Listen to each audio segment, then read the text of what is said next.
ये कोई साधारण निशान नहीं, ये भगवान विष्णु के असली पद चिन्ह है। लेकिन ये यहाँ किसी पूजा के लिए नहीं, बल्कि एक महाशक्तिशाली असुर की छाती को हमेशा के लिए दबाए रखने के लिए है। यह कहानी है असुर गयासुर की। लेकिन रुकिए, वह कोई पापी या दुष्ट राक्षस नहीं, बल्कि भगवान विष्णु का इतना बड़ा भक्त था कि उसने कठोर तपस्या करके भगवान ब्रह्मा से वरदान पा लिया। वरदान था, जो भी मुझे देख लेगा या छू लेगा उसे सीधे मोक्ष मिल जाएगा। यह वरदान इतना शक्तिशाली था कि हर पापी भी सीधे मोक्ष पाने लगा। स्वर्ग नर्क खाली हो गए और यमराज का काम ही बंद हो गया। जब प्रकृति का संतुलन बिगड़ा तो देवताओं ने एक दिव्य छल किया। उन्होंने गयासुर से उसकी पवित्र देह पर यज्ञ करने की अनुमति मांगी। जैसे ही गयासुर लेटा, वह हिलने लगा। तब ब्रह्मा जी ने मृत्यु के देवता यमराज को आदेश दिया कि वो अपने लोक से एक विशाल धर्मशिला लेकर आएं और गयासुर की देह पर रख दें।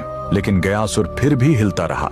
तब उसे स्थिर करने के लिए स्वयं भगवान विष्णु ने उस विशाल धर्मशिला पर अपना दाहिना पैर रख दिया, जो हमेशा के लिए अंकित हो गया। भगवान के स्पर्श से गयासुर खुश था। उसने मृत्यु से पहले भगवान विष्णु से वरदान मांगा, मेरी यह देह दुनिया का सबसे बड़ा तीर्थ बने, और जो यहाँ अपने पितरों का पिंड दान करेगा उन्हें सीधे मोक्ष मिलेगा। और भगवान के आशीर्वाद से गयासुर का वही शरीर आज बिहार का पवित्र गया शहर है। और जिस स्थान पर विष्णु ने पैर रखा था, वहीं पर बना है यह प्रसिद्ध विष्णुपद मंदिर। लेकिन रुकिए, इसी मंदिर के बगल में इस फल्गु नदी में कभी पानी नहीं दिखेगा। क्यों? कहते हैं, जब भगवान राम और लक्ष्मण अपने पिता के पिंड दान की सामग्री लेने गए थे, तब राजा दशरथ की आत्मा स्वयं प्रकट हो गई और उन्होंने माता सीता से ही पिंड दान मांग लिया। तब सीता जी ने फल्गु नदी की रेत से ही पिंड बनाए। उनके हाथों में रेत भी अन्न के पिंड के बराबर हो गए। और फल्गु नदी एक गाय और एक ब्राह्मण को गवाह बनाया। लेकिन जब राम जी लौटे तो उन्हें इस बात पर विश्वास नहीं हुआ कि बिना सामग्री के पिंड दान कैसे हो सकता है। और राम के अविश्वास को देखकर